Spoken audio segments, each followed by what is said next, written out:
The topic that we're going to focus on is the advocacy of the woman's right, which is play an important role in our society.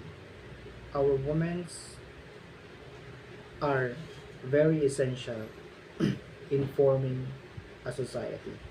Without them, without empowering them as a man, we can sustain our uh, work, our problem, and so on.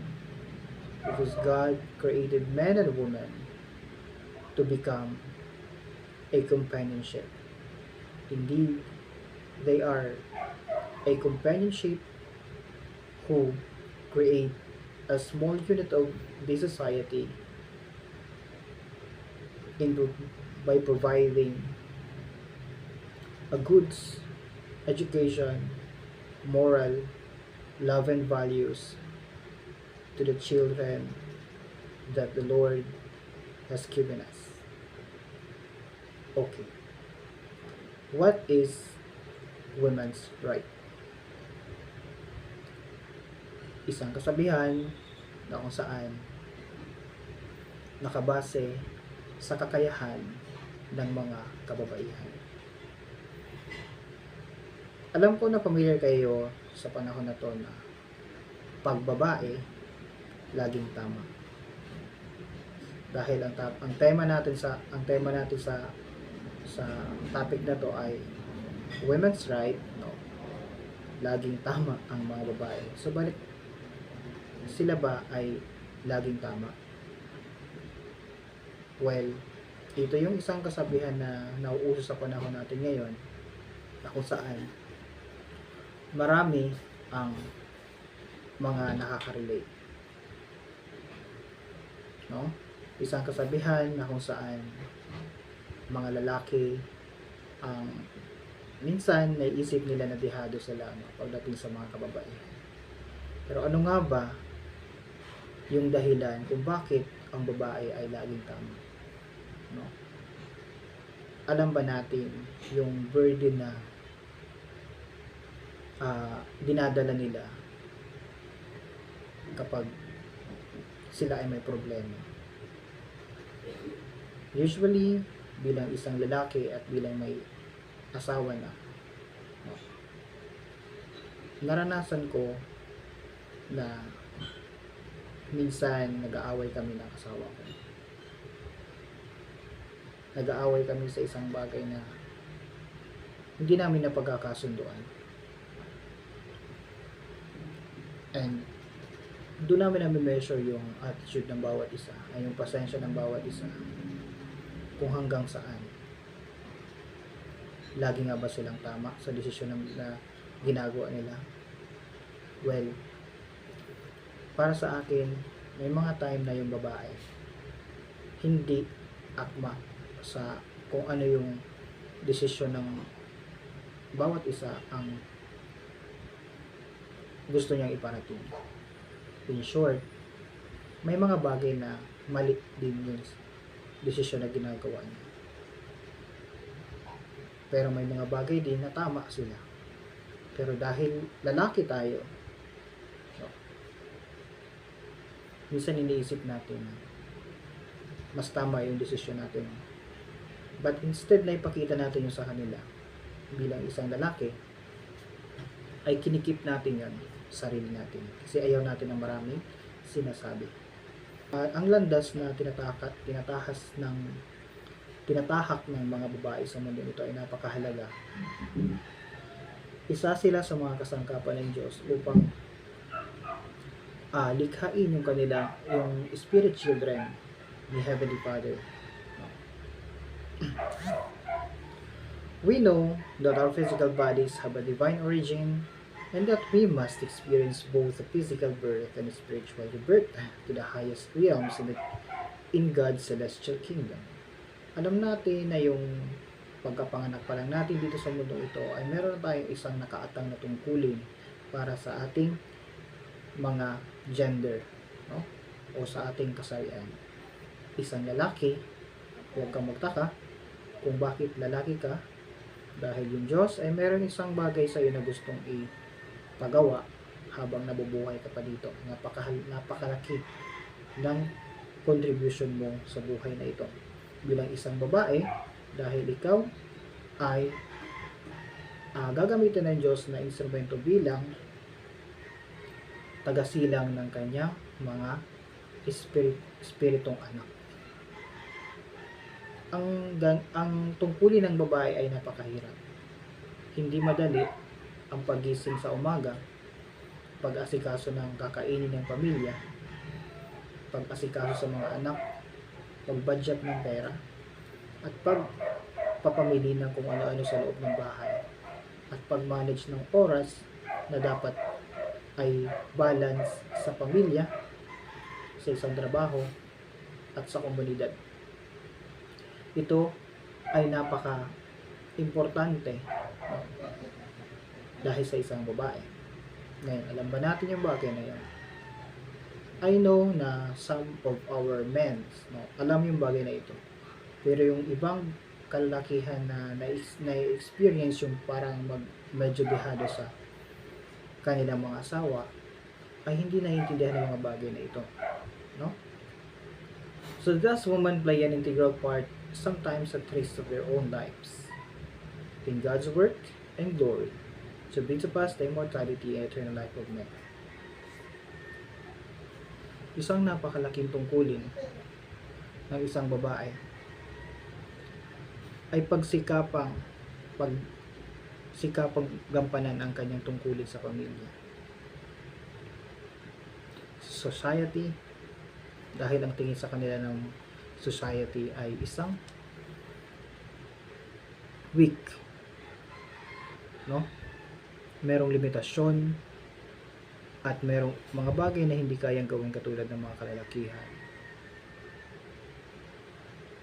no? So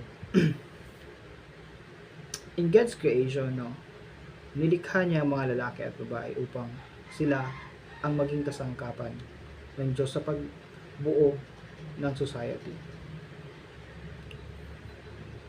Kumpanyan or magkasama ang lalaki at ang babae na gumagawa sa lipunan, sa loob ng pamilya, upang mas mapadali ang gawain na nakaatang sa kanila. As grandmothers, no, mothers and role model, women have been the guardians of wellspring of life. Yung ating mga ina, mga lola, mga tita, no, mga auntie or mga tiya, kung ano man yung tawag natin sa kanila. Isipin natin na kung wala sila, hindi natin matututunan yung basic na love na na-experience natin sa loob ng bahay, yung pakikipagsalamuha sa mga tao. Ang mga lalaki ay nakafocus sa pagtatrabaho, sa pagbibigay ng mga pangangailangan sa loob ng bahay. At minsan, ay bilang lalaki ay hindi natin nakikita kung ano ang nangyayari sa loob ng ating tahanan.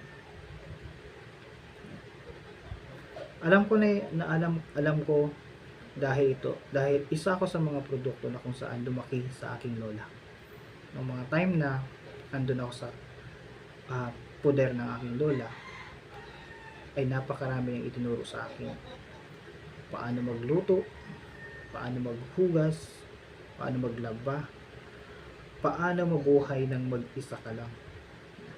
At higit sa lahat, kung paano ka maging magalang sa harap ng maraming tao. Naalala ko pa dati, kapag may nagkikwentuhan o nagkikwentuhan yung matatanda, kapag dumaan ka dyan sa harapan, pag alis ng bisita, papaluin ka. So ganun sila ka-respetado pagdating sa pagdidisiplin sa mga anak. Subalit ngayon, nabago na ang takbo ng lipunan. Ang magulang na ang pinapasuko ng mga anak. Nakakalungkot isipin, subalit ito ay ang realidad na kung saan mas malakas ang puwersa ng kabataan ngayon sa pagsuhay sa mga magulang. Ang mga magulang ay isang instrumento na ibinigay ng Diyos sa atin upang matutunan natin ang lubos na pagmamahal. Iparamdam sa mga tao kung ano yung mga bagay na natututunan natin sa loob ng tahanan. No?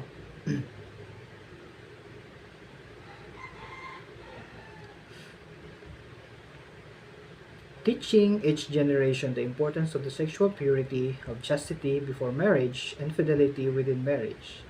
In this way, they have been a civilizing influence in society. They have brought out the best in men.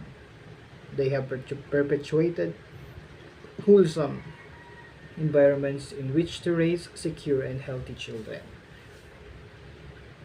Ang kalalakihan ang nagsisilbing haligi ng tahanan. Subalit kung ang kalalakihan ay mahina,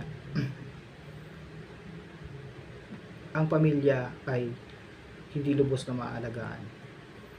Ganun pa man, nagsisimula sa magulang kung ano ang pag-uugali na nakikita ng mga tao sa anak.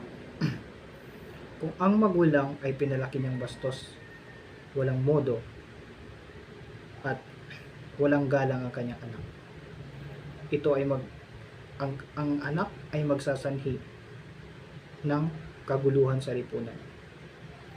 That's why may mga kabataan ngayon na kakaranas ng rape, ng pang-aabuso at hindi magagandang bagay na nangyayari sa lipunan. Bakit nga ba? Dahil hindi natin sila bilang isang magulang ay hindi natin pwedeng sisihin ang ating mga anak kung bakit ganun yung nangyari sa kanila. Bakit? Unang-una, inire-represent lamang ng mga anak kung ano ang pag-uugali na natutunan niya sa loob ng tahanan. Ang anak ang reflection ng kung ano at kung sino ang magulang na nagtuturo sa kanya. Kung ano ang ipinapakita ng magulang sa kanya. Ganun pa man, may mga magulang na sobrang caring sa mga anak. Mahalaga yung bagay na yan. Napakahalaga ng bagay na yan. Ang pagkakaroon ng magulang na pantay ang turing sa mga anak ay isang malaking aspeto upang hubugin ang kaugalian ng mga tao sa lipunan. Dahil sa pamilya, nagsisimula ang kagandahang asal. Now, just a piece of advice. This advocacy is for women's right. No? Because the woman's right is a human right. No? Therefore, the human rights is a woman's right also. No? Hindi ibig sabihin na ang kababaihan lamang ay ang biktima ng pang-aabuso or ng pagkakaroon ng diskriminasyon sa ating lipunan. Ganon din ang mga kalalakihan. Pero ano nga ba ang buod ng advokasya na ito? Ang advokasya na ito ay naglalayon na protektahan ang kababaihan. Bigyan sila ng pantay na pagtrato at pagrespeto sa ating lipunan. Ang ating lipunan sa kasalukuyan ay gumagawa ng mga bagay na mahalaga upang ma-discover upang pahalagahan ang kakayahan ng bawat isa, hindi lamang sa kababaihan. Itigil ang diskriminasyon, makinig at matuto. Isang bagay na gusto kong iwanan sa inyo bago ko magtapos bilang isang conclusion sa isang panayam na ito. Bilang isang lalaki, alam natin na malakas tayo sa kababaihan. Hindi man natin ipinapakita ang ating emosyon sa bawat sitwasyon na nasasaktan tayo. No? Subalit, nararamdaman ito ng ating mga kababaihan. Ang kalalakihan ay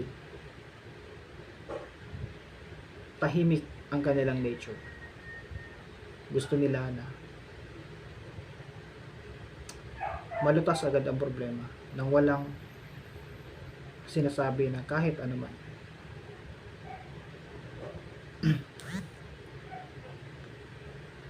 Ang kababaihan naman, ang nature ng kababaihan ay soft, malambot, medyo may kahinaan, maraming sinasabi.